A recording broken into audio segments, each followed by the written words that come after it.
Sesi pertama itu materi, yang kedua tanya jawab. Ya bagi Bapak Ibu yang bertanya, ya silakan. Ya sekarang kita masuk ke materi kita, yaitu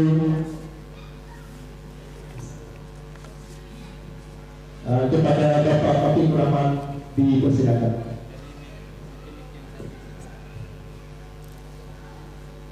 Bismillahirrahmanirrahim. Assalamualaikum warahmatullahi wabarakatuh. Alhamdulillahi rabbil alamin, hadana li hadza wa ma kunna linahtadiya laula an hadana Allah. Asyhadu an la ilaha illallah wahdahu la syarika lahu wa asyhadu anna Muhammadan abduhu wa rasuluhu la nabiyya wa rasula ba'da. Allahumma shalli ala Muhammad wa ala alihi wa ashabihi ajma'in wa man tabi'ahum bi ihsan ila yaumiddin. Amma ba'd. Usikum wa nafsi bi taqwallah wa ta'atihi la'allakum turhamun. Qala Allah Ta'ala fi kitabih, ya ayyuhalladzina amanu taqullaha haqqa tuqatih wa la tamutunna illa wa antum muslimun. Wa qala ta'ala, fabima rahmatin minallahi linta lahum wa law kunta faddan ghalidhal qalbi lan faddu min hawlik fa'fu anhum wastaghfir lahum wa shawirhum fil amr fa idza 'azamta fatawakkal 'ala Allah. Shadaqallahul 'azim wa shadaqa rasulullahil karim. Wa nahnu ala dzalika minasyahidin wasyakirin walhamdulillahi rabbil alamin.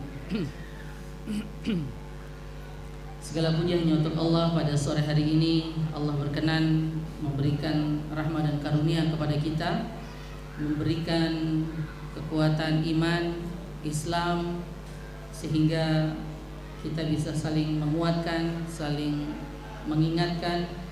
Dan pada kesempatan ini adalah ajang silaturahim bagi kita untuk bisa membersamai putra-putri kita. Dan tematik hari ini sesungguhnya adalah tematik yang di luar keilmuan. Saya basicnya engineering Bapak Ibu sekalian, tetapi dalam sehari-hari bergelut di dunia keluarga dan pernikahan dan persoalan anak.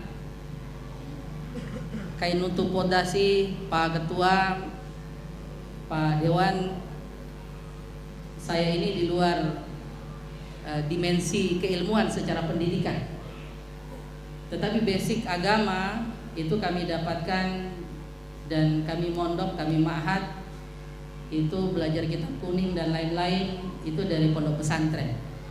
Sehingga harapan kita Bapak Ibu sekalian, apapun itu anak-anak kita nanti, basikal ilmu itu dia punya, apapun dimensi yang dia akan masuki nanti, paling tidak dia sudah punya basic, punya dasar. Menjadi tahfidz, menjadi hafidz Al-Quran adalah sebuah harapan dan idaman kita Bapak Ibu sekalian.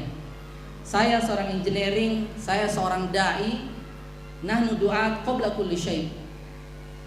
Kita ini sebelum saya menjadi seorang engineer, sebagai seorang perancang pabrik, desainer, S1 saya di Teknik Kimia, S2 saya di Teknik Industri ITS Surabaya. Tapi bukan berarti meninggalkan kewajiban saya sebagai seorang da'i. Bukan berarti saya harus menjauh dari Al-Quran, Bapak Ibu sekalian. Ulama-ulama terdahulu itu tidak ada tersertifikasi sebagaimana ijazah kita. Ibnu Sina itu seorang insinyur juga, tetapi beliau diakui keilmuannya secara ilmu medis, ilmu kedokteran, sehingga beliau disebut sebagai bapak kedokteran. Sehingga kita berharap bahwa generasi-generasi Islam, generasi-generasi milenial kita Bapak Ibu sekalian, itu tidak terkooptasi pada satu bidang dimensi saja. Ya, ada orang bilang, kenapa orang sarjana teknik bicara agama? Apa hubungannya? Belum tahu. Ada yang non formal yang kita lewati Bapak Ibu sekalian. Ayo kita ngaji kitab, kita duduk bareng, ayo kita adu begitu.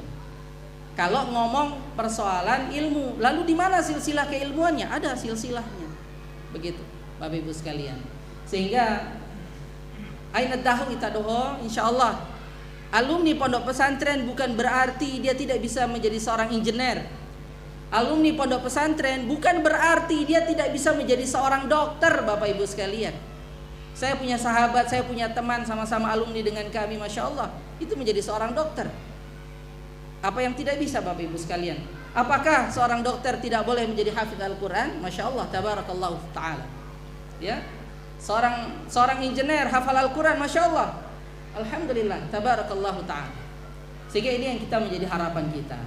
Dan saya yakin Bapak Ibu sekalian, kehadiran kita semua ini adalah demi putra putri kita, saya kira. Ya, anak-anak kita, mimpi-mimpi besar kita. Coba dem cependai warus madendai Bapak Ibu, ya. Gagah-gagahan kita dengan rumah mewah kita, mobil kita yang mentereng Bapak Ibu sekalian, saya yakin tidak akan memberikan jaminan apapun kepada putra putri kita. Lalu ikhtiar kita adalah dengan cara memilihkan tempat pendidikan yang sahih sesuai dengan yang diinginkan Allah dan Rasulnya. Jadi Allah tidak melarang, tidak akan membatasi Bapak Ibu sekalian bahwa putra putri kita, oh ini seorang teknokrat itu yang alumni SMA saja. Oh tunggu dulu, ya. Seorang insinyur, seorang dokter hanya orang-orang alumni SMA saja. Oh tunggu dulu. Alumni pondok pesantren Bapak Ibu sekalian, dan kami merasakan itu, Masya Allah, ya, benar-benar ditempa luar biasa dari hafalan Al-Quran, Masya Allah, ya. Mereka menjadi hafidz, ya. Dari tempaan pondok pesantren Bapak Ibu sekalian, mereka diajarkan tentang leadership. Nah ini dia. Maka hari ini saya kira, saya mohon izin tidak bermaksud mendahului teman-teman saya yang memang mungkin sarjana psikologi, magister psikologi Bapak Ibu sekalian, tetapi kami juga membaca beberapa referensi yang diajarkan Rasulullah Sallallahu Alaihi Wasallam dan berbagai sumber ini yang mungkin perlu kita kompilasi pada sore hari ini. Mohon kami diluruskan jika salah Bapak Ibu sekalian, ya. Saya bukan menginjinerkan, bukan menteknikkan psikologi, bukan, ya. Tapi kita benar-benar bicara pada dasar basical, ya, materinya itu berdasarkan hadis-hadis Rasulullah dan kalamullah, ya. Ini yang menjadi pegangan kita. Jadi siapapun itu Bapak Ibu sekalian, jika ia ingin belajar, maka kembali kepada Al-Quran dan As-Sunnah, insya Allah. Kita sepakati ya. Jadi supaya nggak bertanya-tanya, ini kok sarjana teknik, magister teknik bicara parenting, ada apa?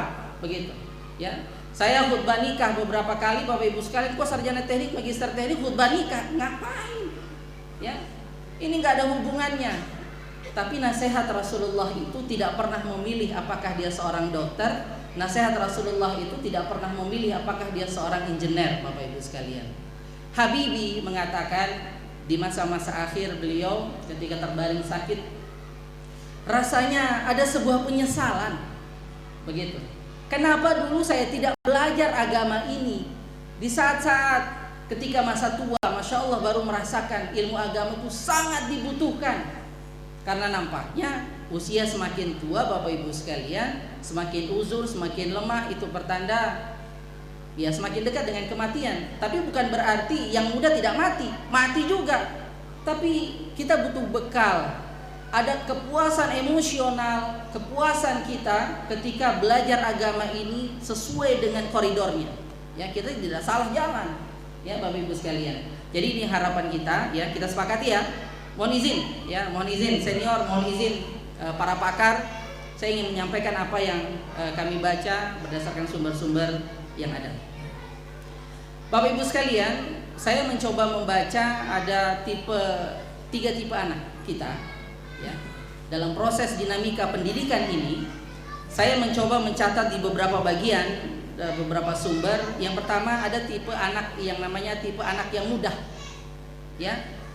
Dulu waktu pertama masuk sekolah di SDIT Al-Azhar, Bapak Ibu sekalian, masih ingat tidak bagaimana putra-putri kita baru pertama sekali daftar kelas 1. Ada anak kita Bapak Ibu, tiba-tiba dia langsung berani di barisan depan lagi, bilang sama ustazahnya, "Ustazah, saya yang memimpin." Ya. Ustazahnya merasa bangga, ini anak berani nih. Ya. Udah, ayo nak, kamu mimpin. Ya.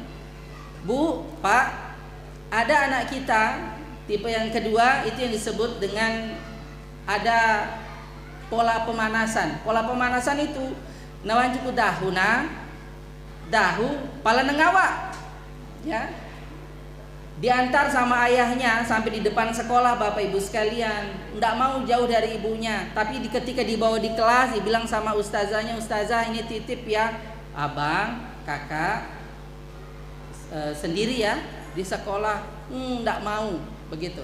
Ketika mengatakan tidak mau Bapak Ibu sekalian, bukan berarti dia kalah, tetapi dia lagi belajar tentang keadaan yang ada. Ini siapa sih ustazah ini? Siapa sih teman-teman saya ini? Saya baru menemukan ruangan yang baru kayak begini. Begitu. Jadi dia akan belajar. Jadi harus dipanasi dulu, diberikan semangat dulu.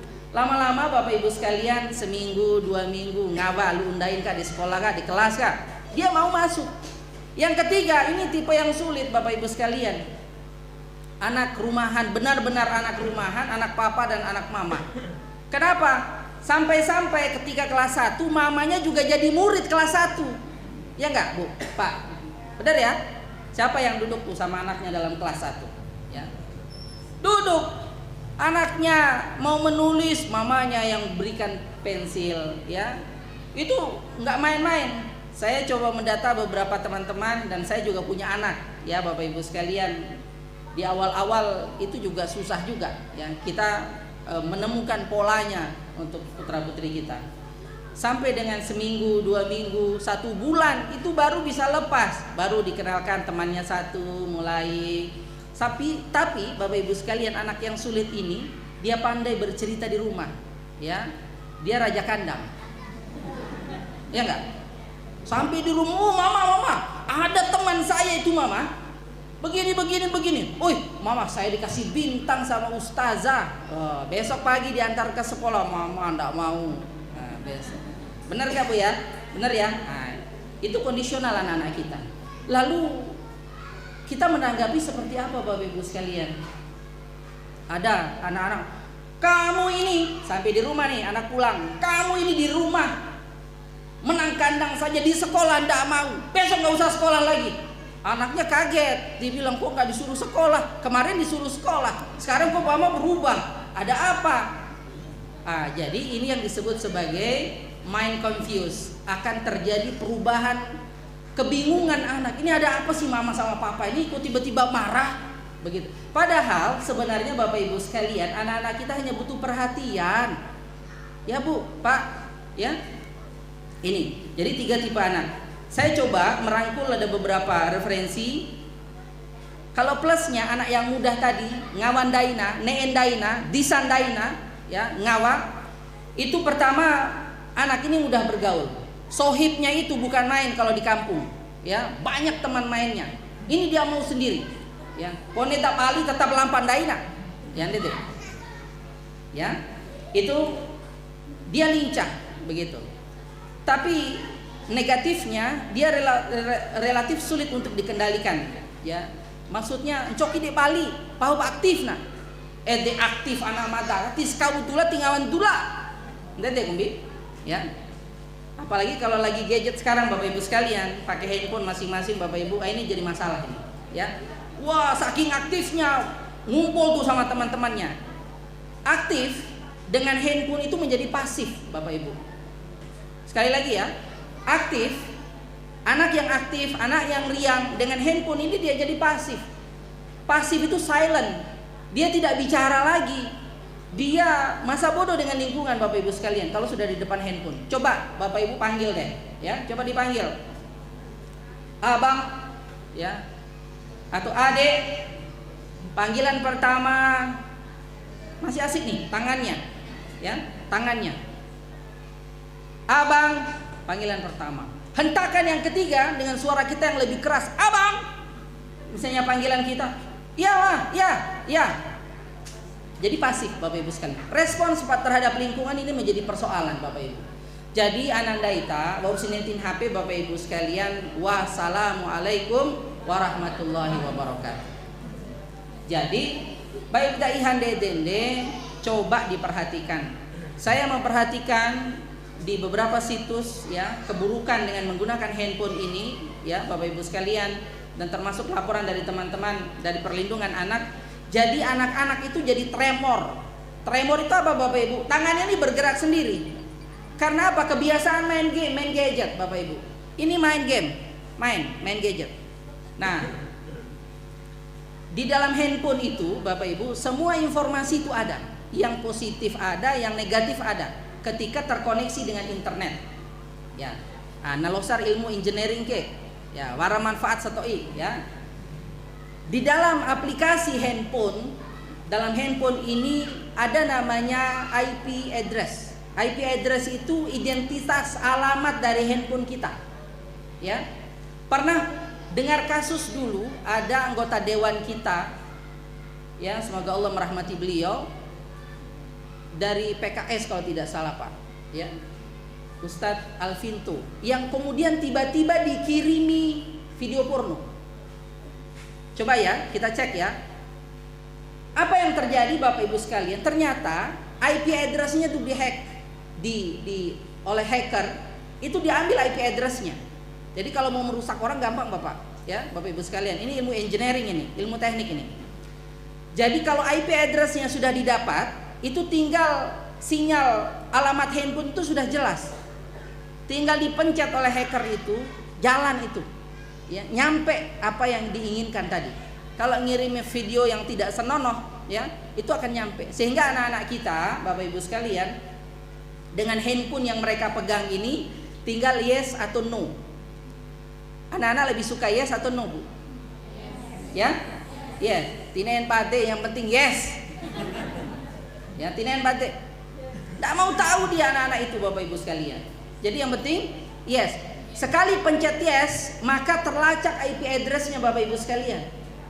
Ada history di dalam aplikasi internet itu, di dalam akun-akun Google mungkin, di YouTube mungkin, itu ada history.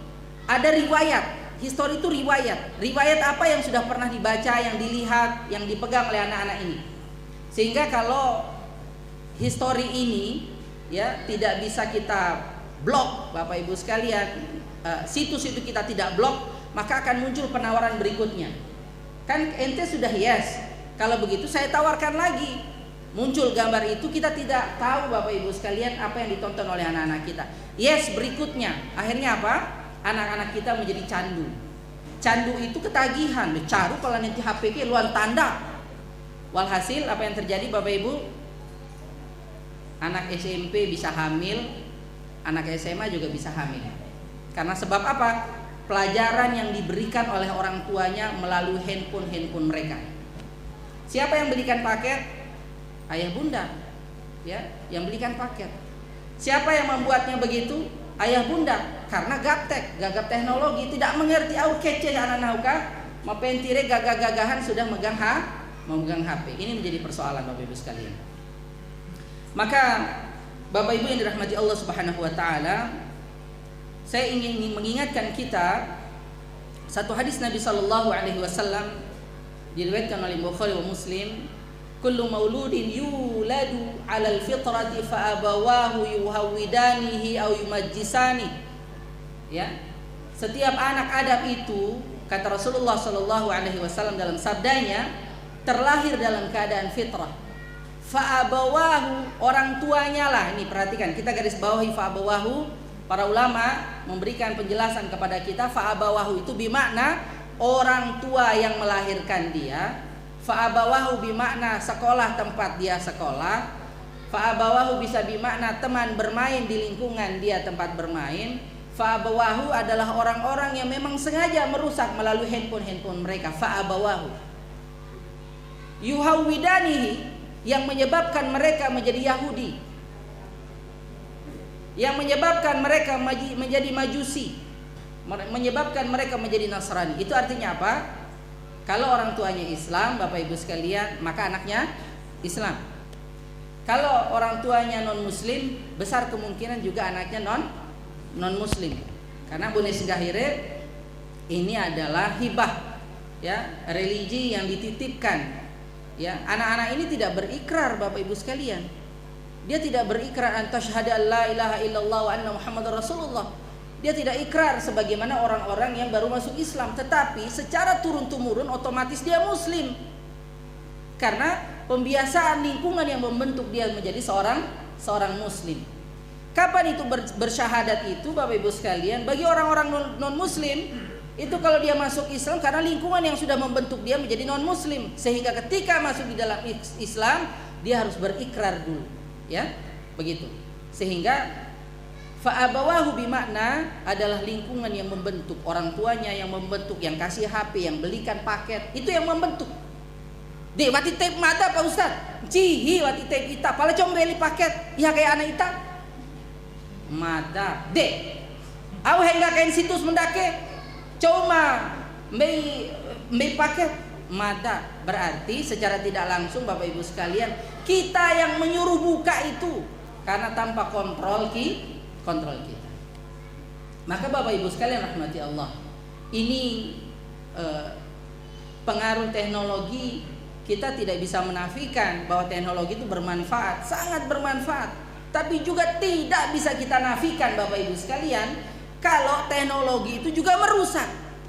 Ya, ingat kata Allah, ya, dalam firman Allah yang diingatkan oleh Allah Subhanahu wa taala, disampaikan kepada kita, yuriduna liyutfi'u nurallahi biafwahihim. Mereka itu di luar sana Bapak Ibu sekalian, naneku keihanan dait akiki biafwahihim. Mereka mau memadamkan cahaya agama Allah ini melalui lisan-lisan anak-anak kita, putra-putri kita Bapak Ibu sekalian. Ya, mereka ingin biafwahihim, dengan mulut-mulut mereka, dengan teknologi-teknologi mereka, pikiran-pikiran mereka Bapak Ibu sekalian, ya. Yuriduna yutimma apa namanya?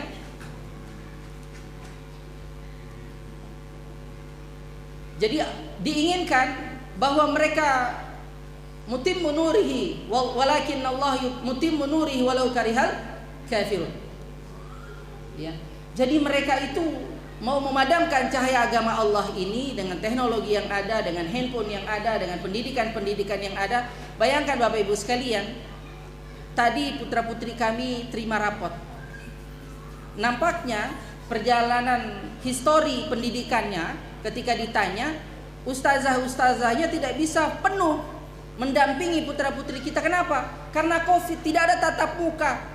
Bagaimana secara psikologi Bapak Ibu sekalian? Kalau belajar menggunakan daring melalui sistem jaringan, hanya lewat HP. Abang gimana kabar? Ustazah hanya tahu itu. Tapi setelah ini, abang ustazah ngomong, ya Bapak Ibu sekalian, tapi di tangan lainnya anak ini lagi main HP yang lain. Baik ustazah, sudah. Begitu kan? Ya enggak Bu? Bener gak? Ya. Daring, lagi daring nih. Ustazahnya cerita, oh apalagi bicara matematika, 5 tambah 5 20. Oh, 5 tambah 5 20. Kamu berapa? 20. 5 tambah 5 20 ah. Bener abang? Bingung. Padahal sebenarnya tidak memperhatikan penjelasan gurunya. 5 tambah 5 mestinya 10. Sehingga ini yang terjadi Bapak Ibu sekalian. Jadi daring, bayangkan berapa tahun kita daring Bapak Ibu? Sudah 2 tahun. Lalu anak-anak kita dapat apa? Pelajaran hanya 2 jam Bapak Ibu sekalian. Daring, mana lagi kalau daringnya malam hari. Anak-anak kita jam 9, jam 8, jam 9 sudah ngantuk. Gimana? Iya ustazah, sambil ngantuk-ngantuk. Iya ustazah. Gimana kabar anak-anak? Baik ustazah, warjok-warjok. Mohon maaf ustazah, Anda sudah ngantuk nih. Ya sudah. Apa yang bisa ditransfer dengan itu Bapak Ibu sekalian? Tidak ada dapat apa-apa. Ya, semoga Allah menghilangkan corona ini dari kita semua. Ya. Sehingga Bapak Ibu sekalian, ini yang harus dipahami oleh kita. Ya. Kemudian saya coba melihat di beberapa referensi, kita lihat Bapak Ibu sekalian. Jadi ada anak-anak kita dengan tipe yang memang masing-masing berbeda.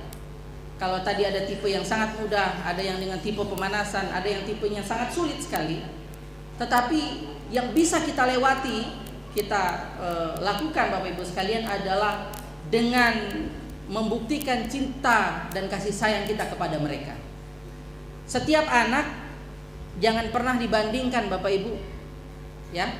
Anak-anak itu punya karakter sendiri, punya ciri khas sendiri. Sehingga sekolah yang baik itu adalah sekolah yang memperhatikan karakter dan perbedaan anak-anak kita. Sehingga saya lihat kalau di sekolah-sekolah Islam terpadu itu memperhatikan dari setiap anak. Sehingga kalau ditanya ustazah, oh abang tuh begini, kakak itu begini sehari-harinya, ada penilaian masing-masing Bapak Ibu sekalian di semua sekolah Islam terpadu se-Indonesia. Ya. Polanya sama Bapak Ibu sekalian. Ya, sistem akademiknya juga sama. Sehingga Bapak Ibu yang dirahmati Allah Subhanahu wa taala, buktikan dengan cinta kita.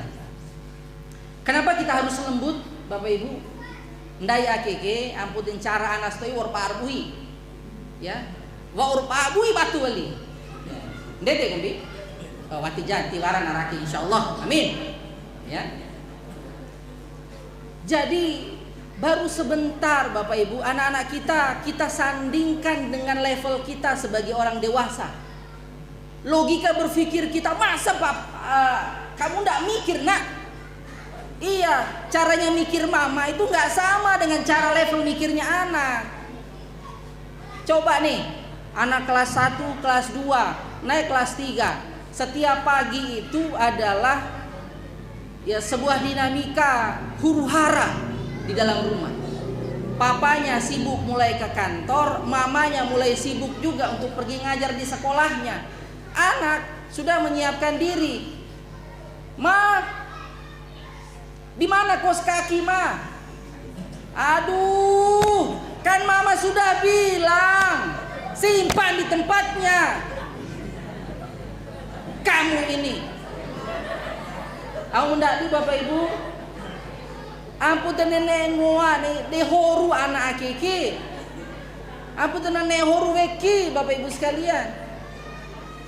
Ya, sudah dibentak, sudah dimarah, yang terjadi apa? Anak-anak ini jadi cemberut.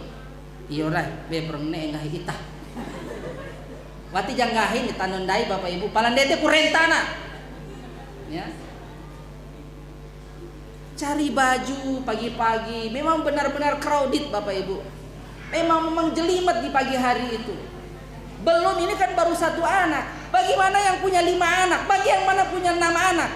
Dan sama-sama SD juga pagi-pagi, Masya Allah. Ya. Ira anak kebune kena waki orang nyeri anak kayak kepala sekolah keke.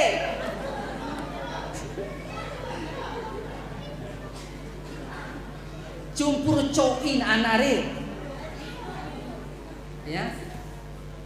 Ini dalam dinamika keluarga kita Bapak Ibu. Ya. Sehingga Masya Allah sebenarnya anak itu tinggal dengan kata yang lembut. Iya dek, coba deh biasanya mama lihat itu di bawah tempat belajarmu, kos kakimu. Biasanya coba deh kamu lihat mama lagi sibuk di dapur nih. Begitu. Hanya diubah sedikit nadanya Pak. Ya.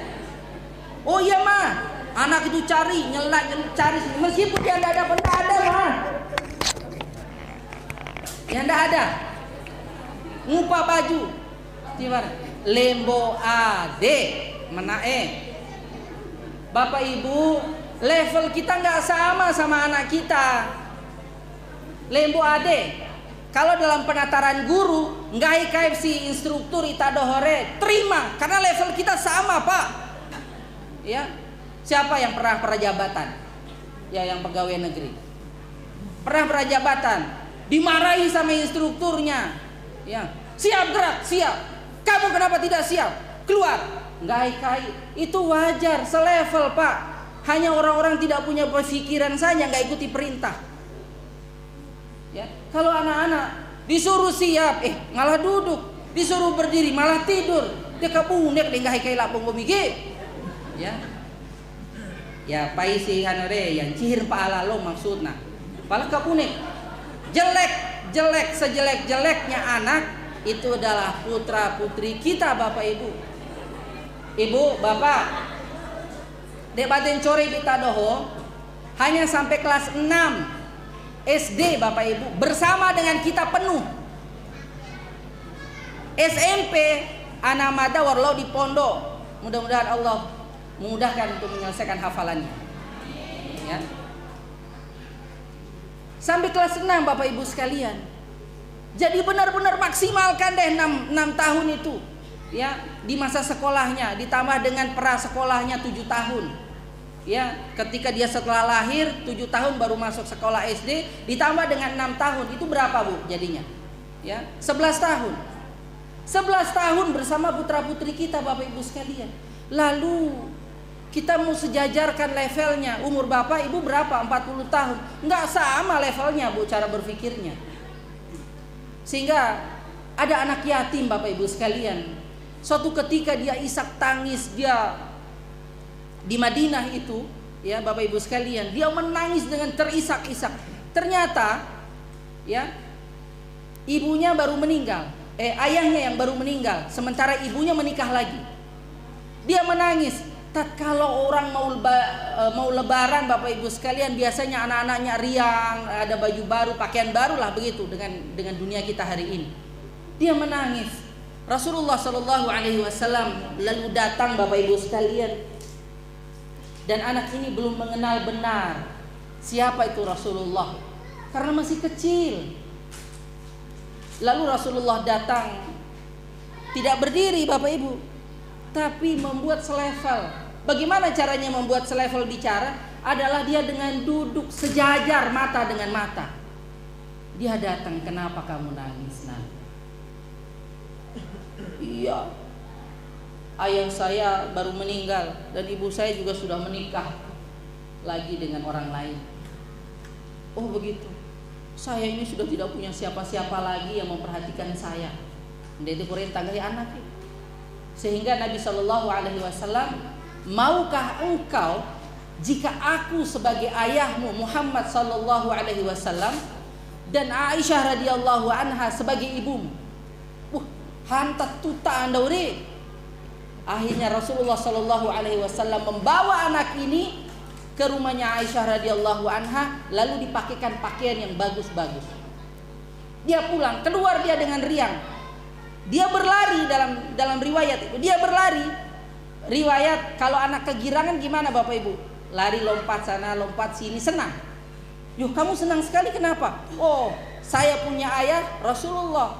Ya, saya punya ibu Ummul Mukminin Aisyah radhiyallahu anha. Saudara saya Ali bin Abi Thalib. Masya Allah. Begitu cara bicara. Ada seorang ibu yang kemudian ditegur oleh Rasulullah Sallallahu Alaihi Wasallam. Dia mengatakan, nak sini, kalau kamu kesini saya kasih kurma. Rasulullah langsung bangkit tanpa tanya-tanya. Benar kamu akan kasih kurma anakmu? Kalau tidak, maka cukuplah itu dosa bagimu. Artinya jangan diiming-imingkan, naik di daerah sepeda po, surah waur ngaji mah naik. Waur ngaji anak nak keke enggak hidup. Iyo anak itu buara piti ke anak. Anak diiming-imingkan. Yang susah jadi gimana? Anak percaya kepada orang tua mulai hilang. Tahu dah. Paling lah tindak diwali nah. Ibu, bapak, tapi ini penting. Ini sensitif. Janji adalah utang, al-wa'du dain. Janji adalah utang. Ibu yang dirahmati Allah Subhanahu wa taala, lalu kalau kita sudah disuruh lembut oleh Rasulullah dengan santun dia bicara, dengan bicara selevel senada dengan putra-putri kita. Bu, kalau bicara sama anak kita berdiri atau duduk bareng sejajar? Dominan kita berdiri ya. Dalam psikologi, mohon maaf sekali lagi, tuan gurunya psikologi, mohon maaf, saya ini tidak bermaksud menggurui. Dalam psikologi, orang yang lebih tinggi yang disebut sebagai raksasa itu adalah menakutkan. Ya enggak? Jadi, sebagian pakar psikologi mengatakan bahwa orang tua itu adalah raksasa bagi putra-putrinya. Ya. Kenapa? Karena dia besar, tinggi, anaknya masih kecil. Ya. Kalau raksasa diinjak sedikit mati. Selesai ceritanya. Maka Bapak Ibu, wajah kita akan menentukan kualitas apakah kita raksasa yang bijaksana atau tidak. Ya, benar nggak? Wajah kita menentukan kualitas apakah kita ini raksasa yang bijaksana atau tidak.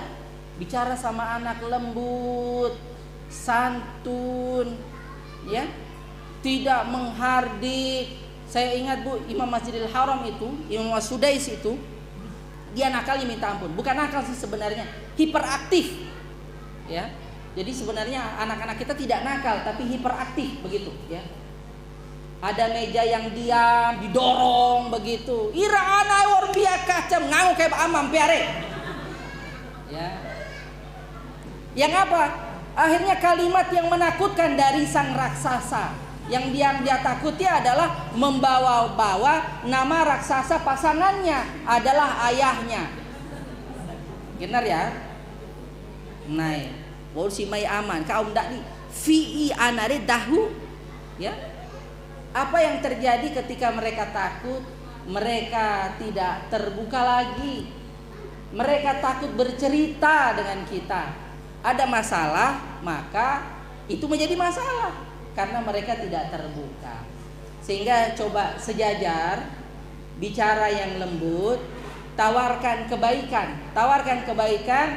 Kalau anak butuh kos kaki tadi ibu, maka tawarkan kebaikan. Sebentar ya nak, kalau mama tidak bisa sempat, masih di dapur sibuk misalnya, ya sudah, coba kebaikan itu ditunjukkan petanya. Itu kebaikan Bapak Ibu. Petanya di mana? Biasanya seorang ibu lebih memahami peta rumahnya, termasuk papahnya anak-anak. Kalau lupa kuncinya, kalau bapaknya nanya, "Ma, tapi si kunci wikai kan dia biasa kain itarwi di tinding make, watis di temaka, war padehah pabinade." Ya. Ndete ibu ya. Ya.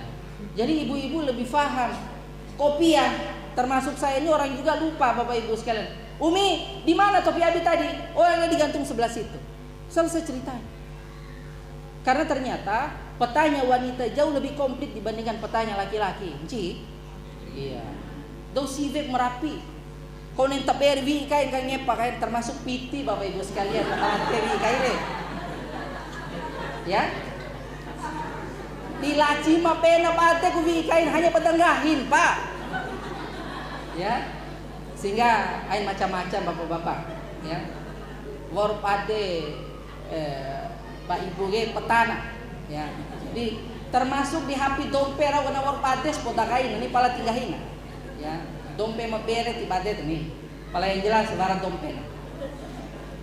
Ibu-ibu rahmati Allah Subhanahu wa taala, jadi membuat kita sejajar bicara dengan anak-anak kita. Kemudian belajarlah untuk memahami perasaan anak. Ya memang susah Bapak Ibu. Anak si rewel, tineen pade, mungas susah, mungas sibuk, undai kombi, ya. Tapi coba tanyakan alasannya kenapa. Kita ini cenderungnya tidak pernah bertanya, kenapa nak? Ya, yang ada adalah hardikan, cacian, makian. Apalagi kalau kebun binatang di Bima ini sangat banyak. Itu yang sering keluar.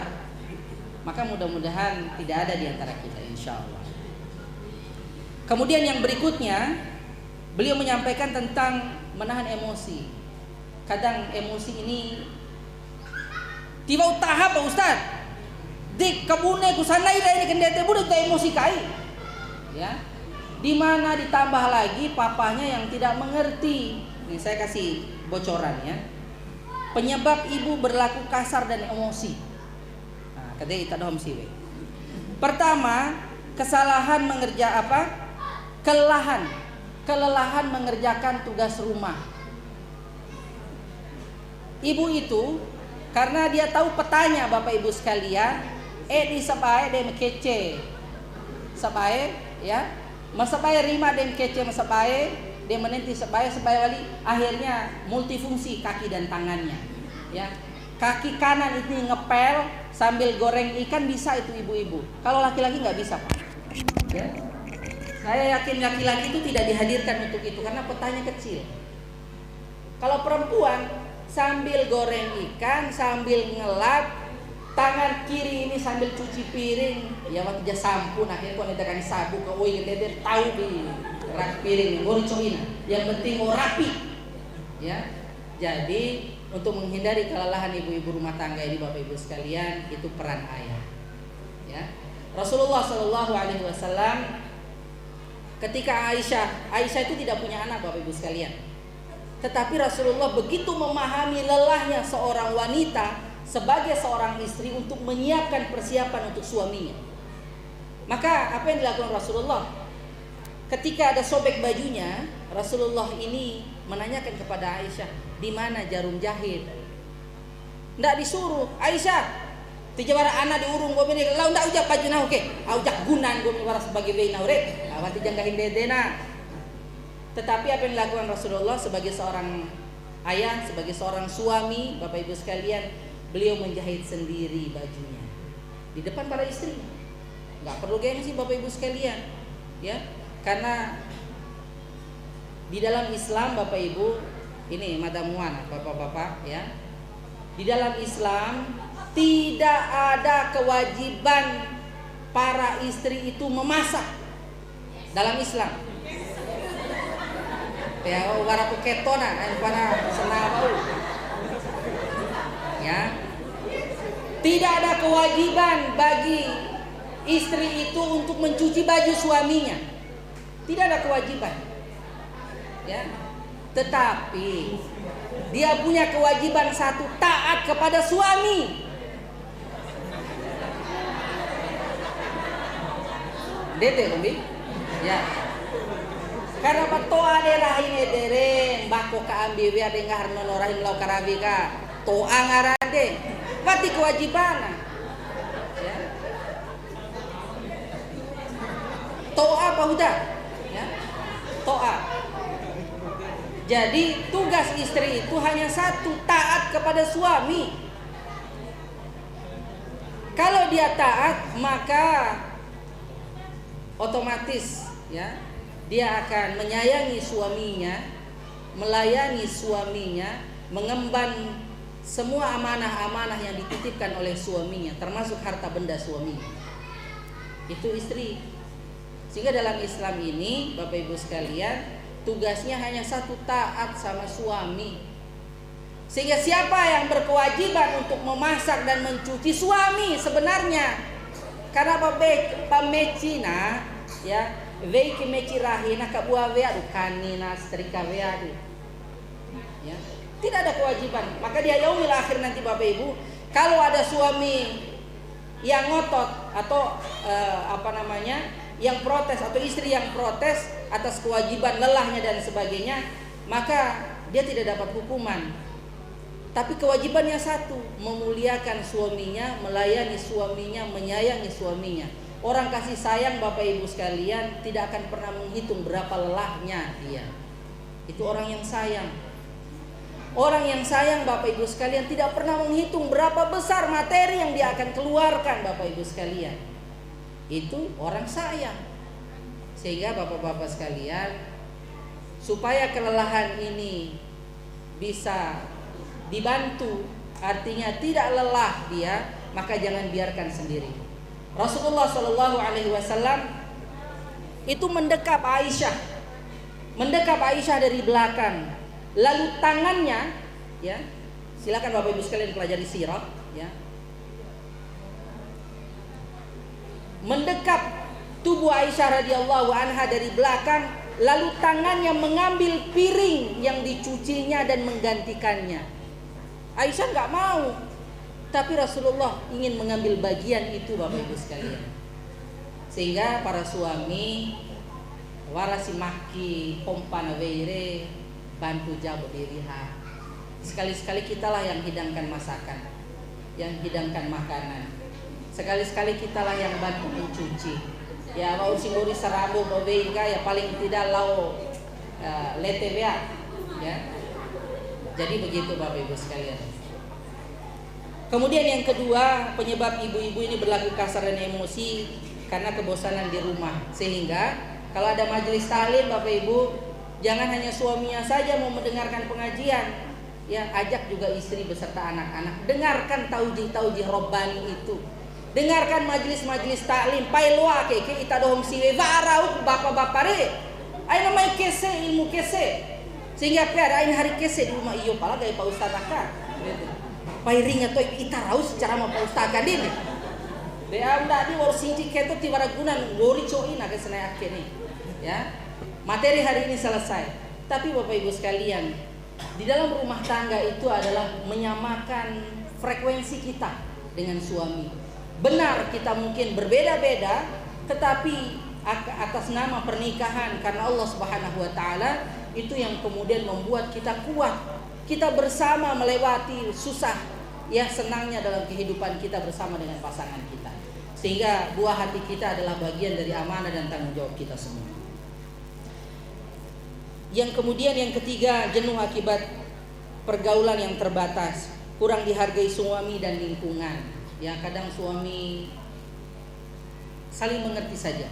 Ya, Rasulullah ketika begitu lelahnya, Aisyah itu mengambilkan baskom dan direndamkan kakinya dan dipijat-pijat Bapak Ibu sekalian.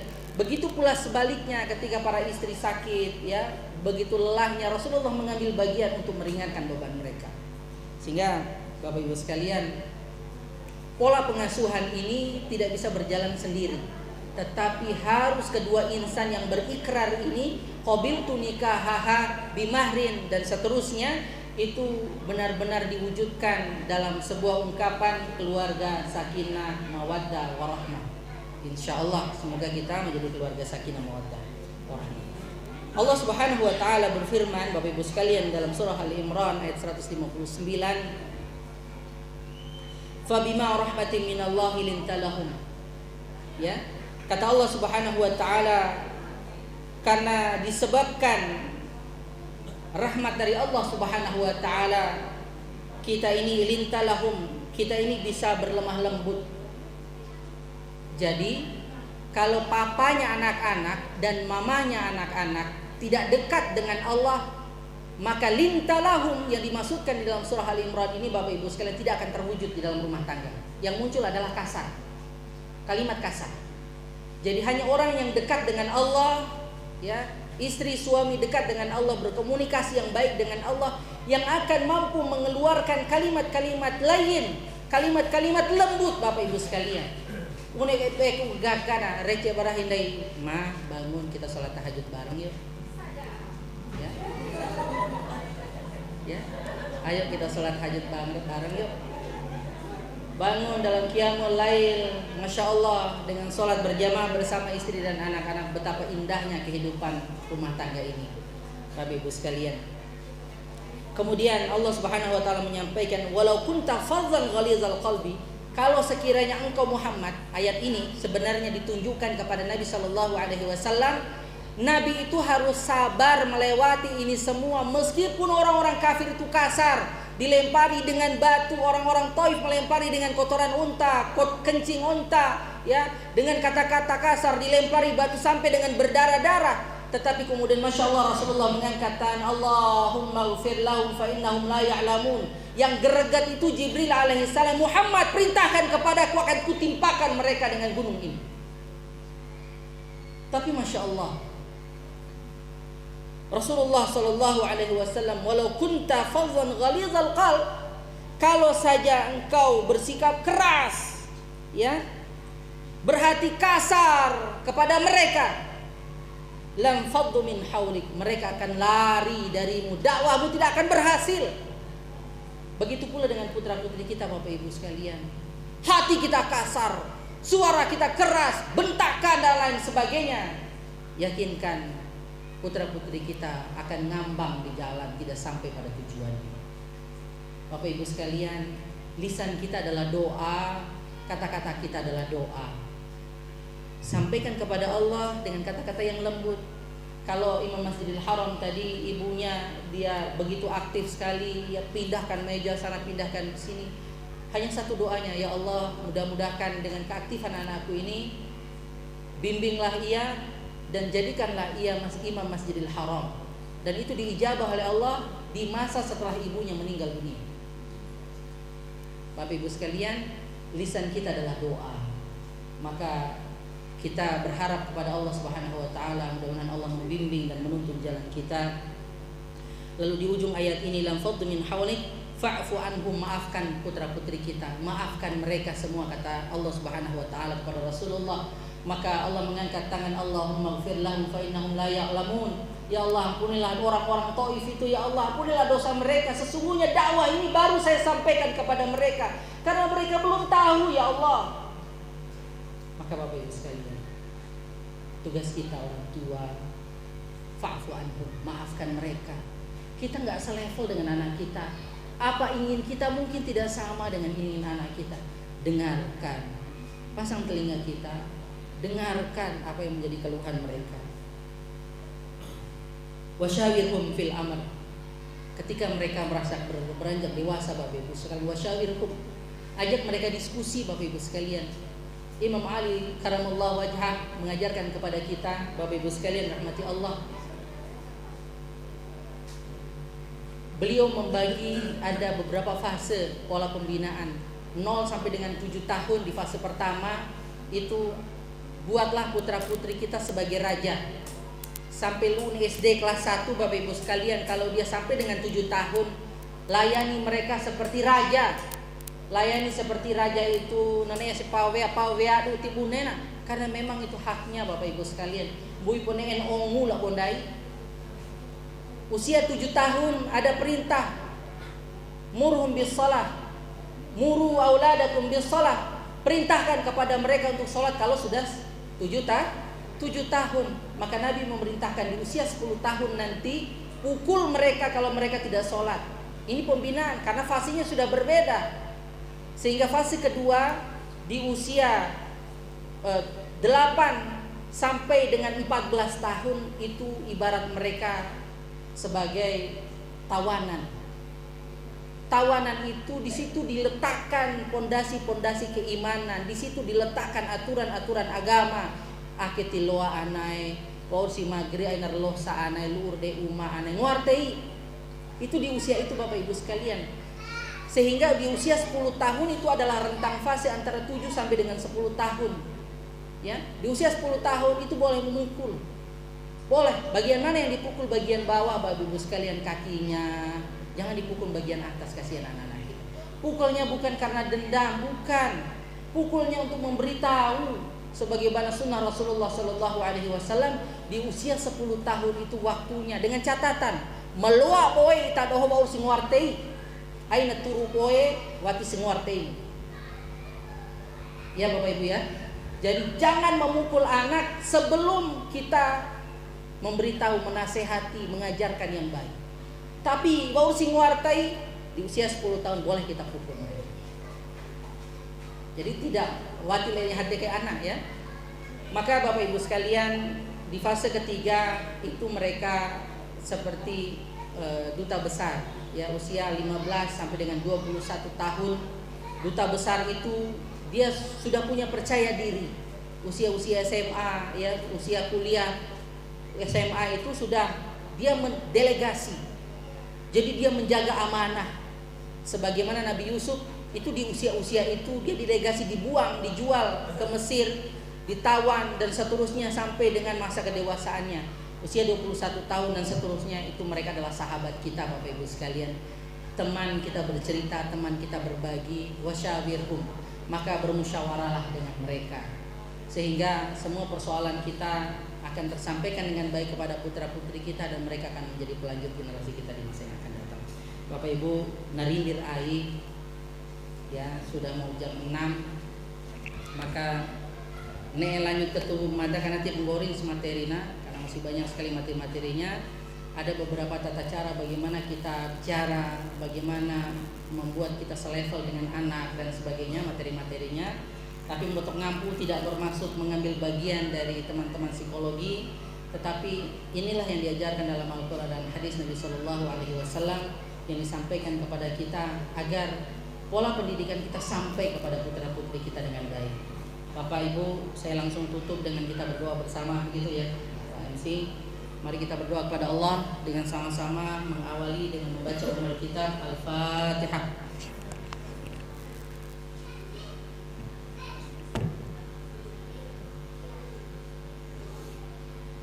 Sekali lagi kita membaca surah Al-Fatihah untuk putra-putri kita, Bapak Ibu sekalian. Kita berharap mereka sehat, kuat, dan bisa melewati kehidupan ini dengan baik. Mudah-mudahan mereka sukses di dunia dan akhirat. Al-Fatihah.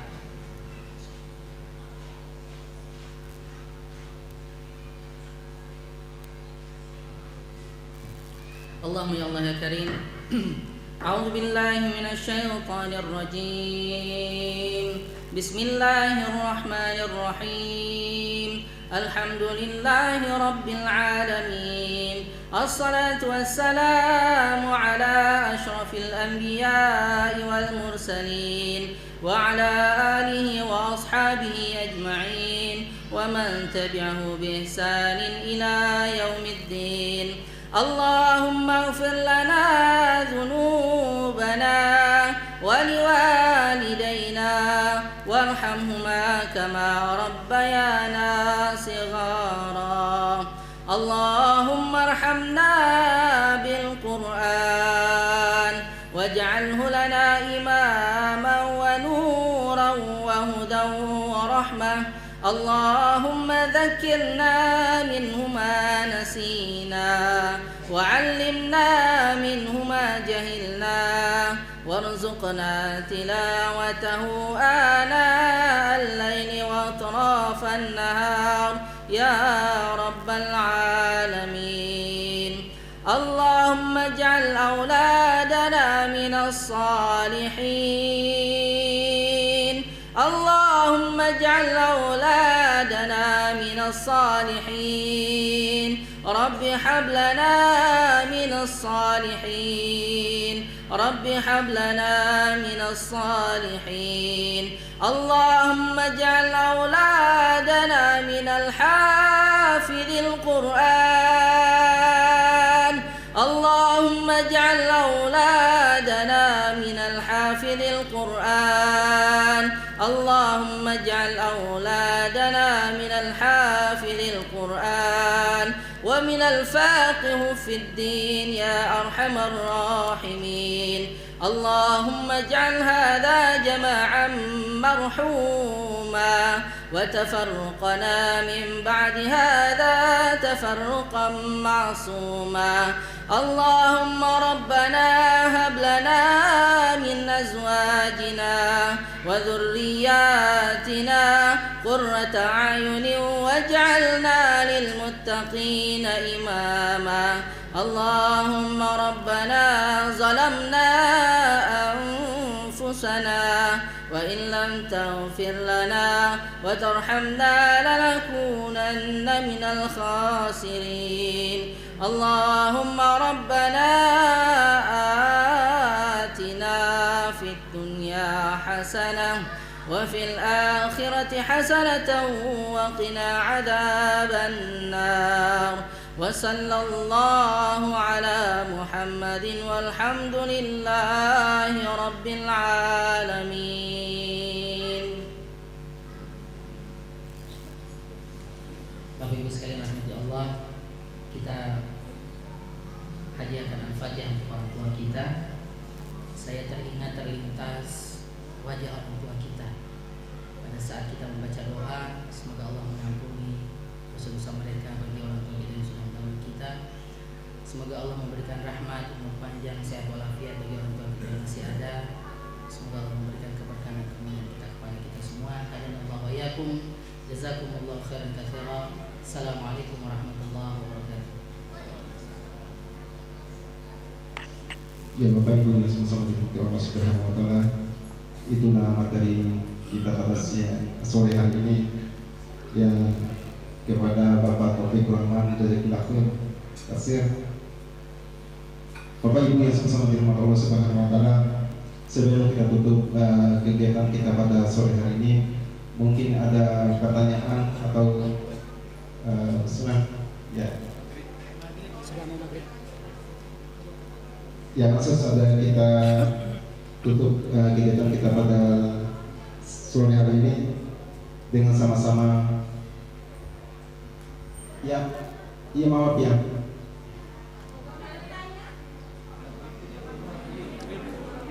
Lain kali Bu ya.